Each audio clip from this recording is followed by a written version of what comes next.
আসসালামু আলাইকুম। আশা করি সবাই ভালো আছেন, আমিও ভালো আছি।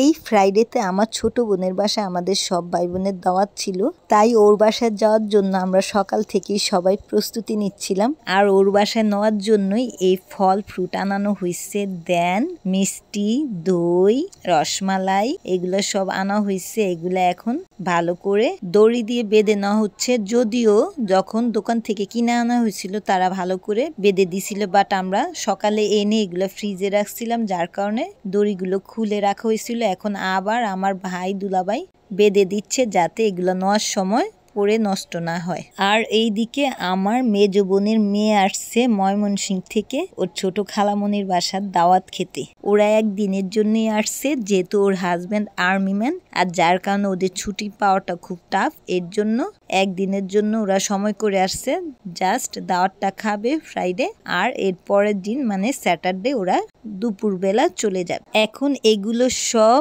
রেডি করতেছে নিয়ে যাওয়ার জন্য।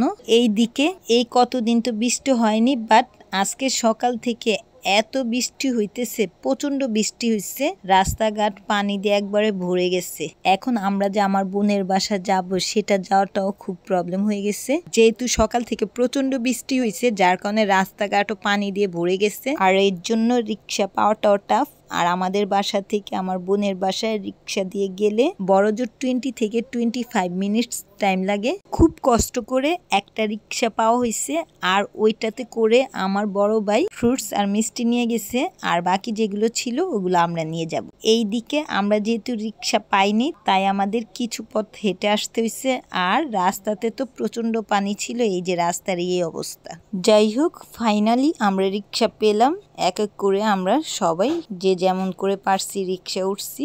আমি আমার সেজ দুলাভাই এক রিক্সা উঠছি, আর আমাদের সাথে বাচ্চুটা উঠছে। আর এ হচ্ছে আমার সেজ বোনের নাতি, অর্থাৎ আমার ভাগ্নির ছেলে। আর ও তো রিক্সা থেকে নেমেই আমার ছোট বোনের বাড়ির সামনে একটা কুকুর দেখছে, এটাকে দেখে তোর তাকায় রইছে। কিছু সময়ের মধ্যে আমরা সবাই এক এক করে আমার বোনের বাড়িতে এসে পড়ছি। এই যে সবাই আইসা পড়ছি, আর সব বাচ্চারা যেহেতু একসাথে হয়েছে ওরা খুব এনজয় করতেছে, খেলাধুলা করতেছে। আমার বোনের বাসা আবার একটা ছোট্ট বাবু ছিল, আমার বোনের দেবরের ছেলে, আর ওর সাথে ওরা খুব এনজয় করতেছে। যেহেতু দুপুরের দাওয়াত ছিল, এর জন্য আমরা আসার সাথে সাথেই পুরুষদের খাবার দেওয়া হয়েছে। আমার বড় বোন, আমার ছোট বোনের হাজব্যান্ড, ওনারা খাওয়াচ্ছে তাদের বেড়ে। খাবারের অনেক আইটেম ছিল, সেগুলো হচ্ছে পোলাও, সাদা ভাত, রোস্ট, গরুর মাংস, চিংড়ি ভুনা, ইলিশ ফ্রাই, বেগুন ভাজা, কাবাব, লাউ চিংড়ি, বটবুনা, বোরহানি। আর এইগুলো সব আমার মাউইমা, আমার বোন আর আমার বোনের যা, এই 3 জনে মিলে রান্না করছে। সবগুলো খাবারই খুবই মজা হয়েছে। ফার্স্টেই পুরুষদের খাবার দেওয়া হয়েছে, দেন বাচ্চাদের দেওয়া হয়েছে, আর সবার শেষে আমরা বোনেরা আর ভাবিরা বসছি। আমার সব বোনের ভাইয়ের ছেলে মেয়েরা আসছে, দেন আমরা সব বোনেরা আসছি। আর বাচ্চারা তো খুবই এনজয় করতেছে। এই বাবুটা আমার বোনের দেবরের ছেলে, যেহেতু বাসাও একা থাকে আর ওর সাথে খেলার কোনো সাথী নেই, তাই ও খুব এনজয় করতেছে।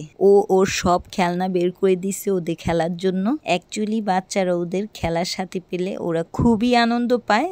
ওদের খাবার দাবার না হলেও চলবে, বাট খেলার সাথে পেলে ওরা খুবই খুশি হয়। এখন সব বাচ্চাদের খেতে দেওয়া হবে, যেহেতু ওরা খেলা করতেছিল, আর ওদের খাবার খাওয়াতেও ঝামেলা হয় আর সময় লাগে অনেক, তাই ওদের পরে দেওয়া হয়েছে। পুরুষদের আগে খাওয়ানো হয়েছে। কাউকে বেড়ে খাওয়ানোর কাজটা আমার বড় বোন, বড় ভাবি আর বড় ভাই এরা খুব ভালো পারে।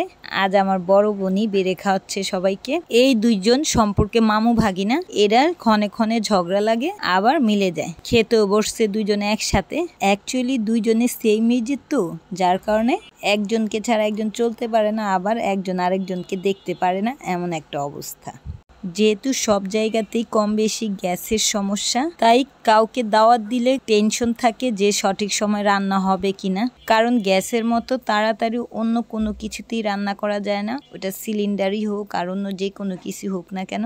আর আয়োজনও যেহেতু 35-40 জনের ছিল, তাই টেনশনটাও একটু বেশি ছিল, সঠিক সময় রান্না হবে কিনা, খাওয়াতে পারবে কিনা। অ্যাকচুয়ালি যাদের বাসায় দাওয়াত দেওয়া হয় তাদের মাথায় এই টেনশনটা থাকবেই, সঠিক সময় রান্না হবে কিনা, সবাইকে খাওয়ানো যাবে কিনা, খাবার ভালো হবে কিনা, এরকম অনেক টেনশন থাকে। যদিও আমার বোনের বাসায় সঠিক সময় রান্না হয়েছে, কারণ আমার বোনেরা মাটির চুলা প্লাস সিলিন্ডার দুইটাতেই রান্না করছে, আর যার কারণে সঠিক সময় সব রান্না কমপ্লিট হয়েছে। এইদিকে আমার বোনের মেয়ে আমাকে দেখাচ্ছে ও কিভাবে খেতে পারে। ওর তো অবশ্যই ভালো করে খেতে হবে, কারণ এই দাওয়াত খাওয়ার জন্যই ও ময়মনসিংহ থেকে একদিনের জন্য আসছে। আমি হলে জীবনও আসতাম না, কারণ একদিনের জন্য এত দূর পথের জার্নি করে আসাটা আমার পক্ষে পসিবল না। বাট ওদের জন্য এটা কোনো ব্যাপার না, কারণ ওরা কিছুদিন পর পরই এমন জার্নি করে, যার কারণে ওরা অভ্যস্ত। এখন আমরা সব বোনেরা ভাবিরা খেতে বসছি। সবগুলো খাবারই খুবই মজা হয়েছে, বাট লাউ রান্নাটা সবার কাছে বেশি মজা লাগছে, যারা বড় আছে তাদের কাছে। আর বাচ্চাদের কাছে তো রিচ খাবারগুলাই ভালো লাগবে, এটাই স্বাভাবিক। আর এমনিতেও অন্যান্য আইটেমগুলো এক একজনের কাছে এক একটা মজা হয়েছে, বাট আমার কাছে বট ভুনাটা বেশি ভালো লাগছে। যদিও সব খাবারই ভালো হয়েছে, বাট বট ভুনাটা একটু বেশি ভালো লাগছে আমার কাছে। ইদানিং এত লোডশেডিং হয় বলার বাহিরে, কিছুক্ষণ পর পরই কারেন্ট চলে যায়। পুরুষেরা যখন খেতে বসছে তখনও কারেন্ট ছিল, আমরা যখন খেতে বসছি তখনও কারেন্ট ছিল, বাট বাচ্চারা যখন খেতে বসছে তখন কারেন্ট চলে গেছে। ওরা খুব কষ্ট করে খাইছে। আমার বোনের ছেলে বলে যে আমি দোয়া করি আপনাদের সময় যাতে চলে যায়, বাট আমাদের সময় কারেন্ট যায়নি, আমরা খুব আরামের সাথেই খাওয়া দাওয়া করছি। খাওয়া দাওয়ার পর্ব শেষ করে সবাই আবার একটু গল্প গুজব করতেছিলাম, আর বাচ্চারা তো এই রুম সেই রুমে খেলাধুলা করতেছে। এটা আমার মা আর তালুইজানের রুম, বিছানার মধ্যে তালুইজান আর আমার ভাগ্নির হাজব্যান্ড শুয়ে রয়েছে, আর বাচ্চারা তো সব ঘরই ঘুরে বেড়াচ্ছে। সব বাচ্চারা খুবই এনজয় করতেছে। একজনে যেখানে যায় সবগুলা এক এক করে ওইখানে চলে যায়, কিছুক্ষণ এই রুম থাকে, কিছুক্ষণ ওই রুমে যায়, এমন করে ওরা খেলাধুলা করতেছে। আমরা আবার একটু বাইরে গেলাম, আমার বোনের বাড়ির ভেতরে বাইরে অনেক খালি জায়গা ছিল, ওইখানে আবার আমরা একটু বেরোইলাম, অনেক গাছগাছালিও ছিল এখানে। আর এইদিকে আমাদের এই ফুল টিসিকে এখানে বসানো হয়েছে, বাট ও বসতে চাচ্ছে না, সামনে দিয়ে খোলামেলা তো এর জন্য ওদের ফ্ল্যাটটা ঠান্ডাও ছিল। আর এই মাটির চুলায় আজ আমাদের মা আমাদের রান্না করে খাওয়াইছে। এখানে রান্না করা হয়েছে, যদিও সিলিন্ডার গ্যাসেও রান্না করা হয়েছে, বাট এই মাটির চুলাতেও রান্না করা হয়েছে। এখানে আবার কিছুক্ষণ ঘোরাঘুরি করে আমরা আবার ভেতরে চলে গেছি, আর গিয়ে দেখি আমার বড় বোন দই মিষ্টি বাড়তেছে। আমার বড় বোন আবার এখানে এসে ভালোই হেল্প করতেছিল আমার ছোট বোনকে, আর আমরা সবাই এদিকে আড্ডা দিতেছিলাম। এই যে আমার বোনের মেয়েরা, দেন আমার ভাইয়ের মেয়ে আজকে সকালেই আসছে ছোট ফুপির বাসায় দাওয়াত খাবে, এর জন্য ও স্যার সলিমুল্লাহ মেডিকেল কলেজে ডাক্তারি পড়তেছে, আর আমার বড় বোনের বড় মেয়ে সিএসসি পড়তেছে নর্থ সাউথে। দুইজনের পড়াই অলমোস্ট ডান। দই মিষ্টি খাওয়ার পর আবার চা দেওয়া হইলো, আর এই চাটা রান্না করছে আমার ছোট বোনের যা। চাটা খুবই ফাটাফাটি হয়েছে, আমার কাছে সব খাবারের চাইতে চাটাই সবচাইতে বেস্ট মনে হয়েছে। সব খাবারই ভালো হয়েছে, বাট চাটা আমার কাছে খুবই ভালো লাগছে। এই চায়ের জন্য তাকে অসংখ্য ধন্যবাদ। আর এইদিকে ফল দেওয়া হয়েছে, দেন নকশি পিঠা দেওয়া হয়েছে, যেটা আমার ছোট বোন বানাইছে। আর এইদিকে আমাদের ফুল টিসি তো আমার বড় দুলাভাইয়ের পেটের উপরে গিয়ে বসে রয়েছে। এমনিতে ও কারো কাছে যায় না, বাট আজকে আমার বড় দুলাভাইয়ের কাছে গেছে, আর অনেকক্ষণ ছিল তার কাছে। আমার মা আমার বোনের হাজব্যান্ড, আমার বোন, আমার বোনের যা, সবাইকে অসংখ্য ধন্যবাদ এত কষ্ট করার জন্য। অ্যাকচুয়ালি আমরা সবাই বিজি তো, তাই মাঝে মধ্যে এরকম ফ্যামিলি গেট টুগেদার হইলে ভাই বোনের বন্ডিং ভালো থাকে।